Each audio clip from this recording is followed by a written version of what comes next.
Every morning, your hands reach for an object, without thinking, without questioning, in the purest form of habit. When that object touches your fingertips, you are actually touching the silent heritage of thousands of years. But what if I told you that this ordinary object is older than the pyramids, that before the invention of writing, before the wheel, even before bronze was first worked, humanity already possessed this object? The comb, one of the most overlooked objects of daily life. Plastic, cheap, ordinary. Perhaps that's why we never stop to think, where does this simple tool come from? Who invented it? And, most importantly, why? The story I'm about to tell you is not the story of a comb. This is the story of humanity discovering itself. One day, perhaps 10,000 years ago, a human being decided for the first time to arrange their hair without looking in a mirror. In that moment, a small but critical step towards civilization was taken. Most of us see the comb merely as a hair straightening tool, but archaeologists tell a different story. This object is proof that humanity had achieved aesthetic consciousness, social status, and even spiritual beliefs. Think about it. Survival required finding food, building shelter, escaping predators. So why did the comb appear so early? Who were these first humans who cared so much about appearance? The answers to these questions lie buried in the ice-cold bogs of Denmark, the scorching deserts of Egypt, and the fertile riverbanks of Mesopotamia. And today, we will journey back through time to search for these answers. Are you ready? Right now, somewhere in the world, millions of people are holding a comb in their hands. A businesswoman in Tokyo, a student in Lagos, a child in Stockholm. They are all making the same motion, passing the teeth through their hair. The modern comb is usually made of plastic. Through a method called injection molding, thousands of identical copies can be produced in seconds.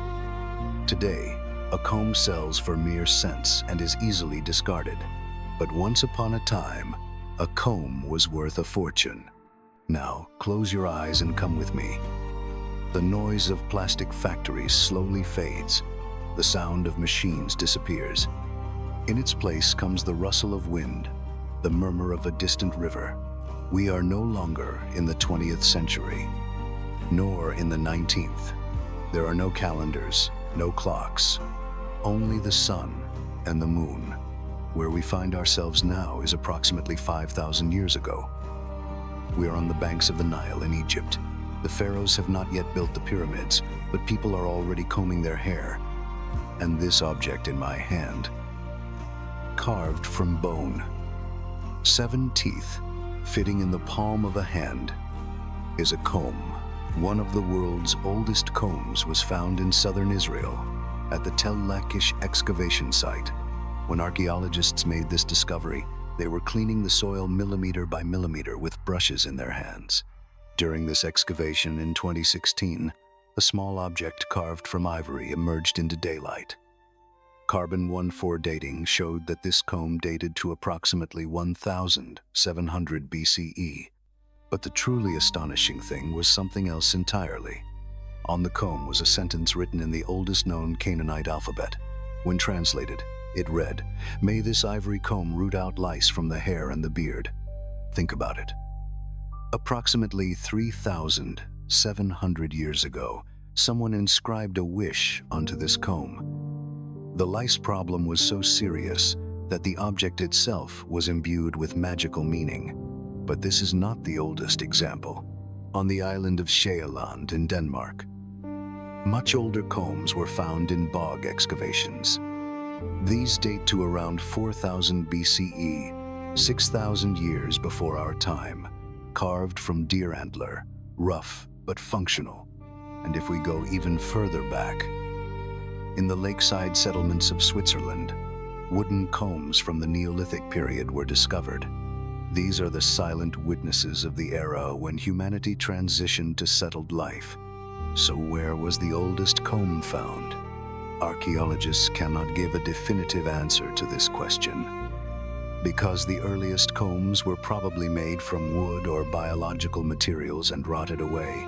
But the evidence we have suggests that the comb may have a history of at least 10,000 years. In China's Henan province, among the bone tools found in settlements belonging to the Paleogang culture, there are objects thought to have functioned as combs. These date to around 6000 BCE. That means 4,000 years before the pyramids were built. Before the first stones of Stonehenge were erected, humans were already combing their hair. But why? Just for appearance? Or something else? The first combs were made from materials provided by nature. Bone, antler, ivory, wood, and even fish spine. But consider this. In an age without metal tools, how do you shape a hard deer antler? The answer lies hidden in patience and stone tools. Neolithic craftspeople would first soak the antler or bone in water for a long time. This process softened the material and made it workable. Then, using sharp-edged flint stones, they would create the basic form. Making the teeth was the hardest part. Each tooth had to be carved separately, and the spaces between them had to be equal. A single mistake could render the comb unusable. This is why comb making was a specialized craft. In Egypt, the situation was somewhat different. Craftspeople along the Nile worked with luxury materials like ivory and ebony. With the invention of bronze tools, finer and more elegant designs became possible. The combs found in ancient Egyptian tombs display remarkable craftsmanship. Some feature god figures, animal reliefs, and hieroglyphic inscriptions. These combs were not just hair straightening tools, they were status symbols. The difference between a peasant's wooden comb and a noblewoman's ivory comb was as vast as the distance between earth and sky. And an interesting detail, some combs were double-sided. On one side, fine teeth, on the other, wide teeth.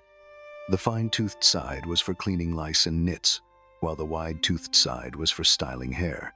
Yes, the hygiene function of the comb was as important as its aesthetic function, perhaps even more so.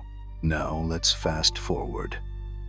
From the Bronze Age to the Iron Age, and from there to the ancient civilizations. In the Greek and Roman world, the comb was an indispensable part of daily life. Roman women used combs of different sizes to create elaborate hairstyles. These combs, called pecten, were made of bone, ivory, or bronze. Among the remains excavated from beneath the ash of Pompeii are perfectly preserved combs. The frozen moments of the Vesuvius eruption in 79 CE show us the daily life of Rome. And in that daily life, a comb was found in every home. When we move to medieval Europe, the comb takes on new meaning. The church viewed well-groomed hair as part of spirituality. Monks and nuns used special religious combs. These liturgical combs were usually made of ivory, with religious scenes carved onto them. Some liturgical combs found in England are true works of art. One example from the 12th century depicts scenes from the life of Christ in detailed relief. When we look to the east, we see a different story.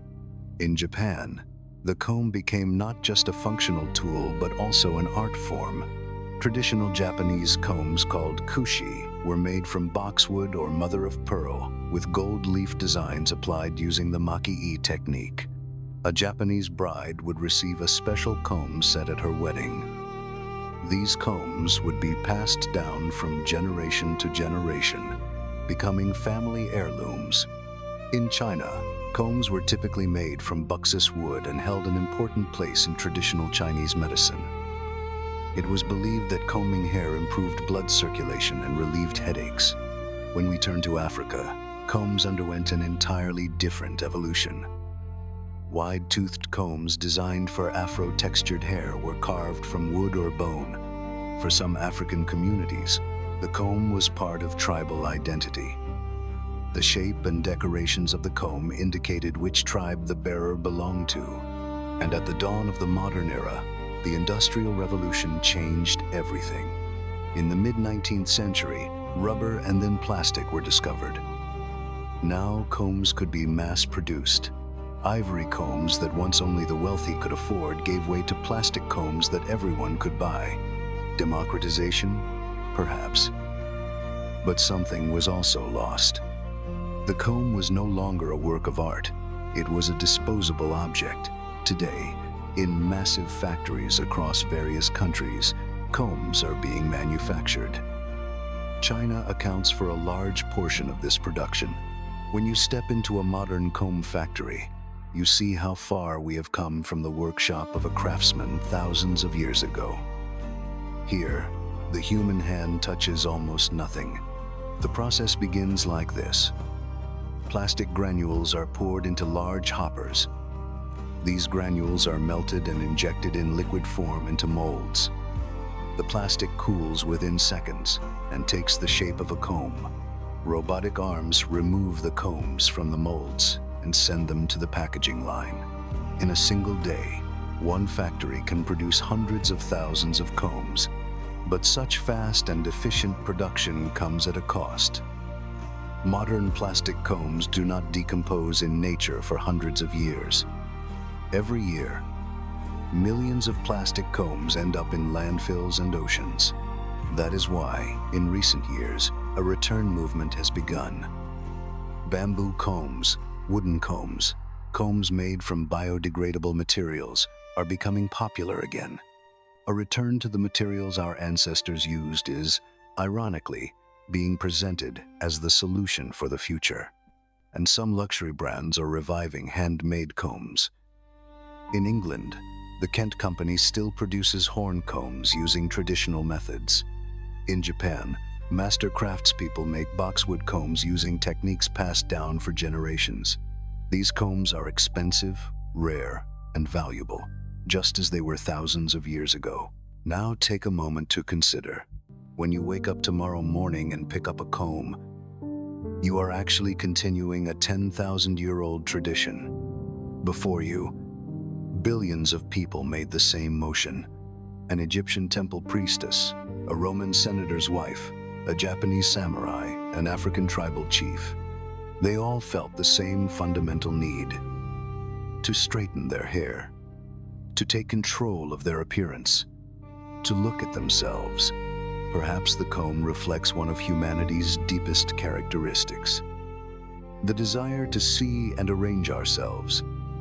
This desire has followed us from cave paintings to space stations. A comb is not merely a plastic or bone object. It is humanity's mirror.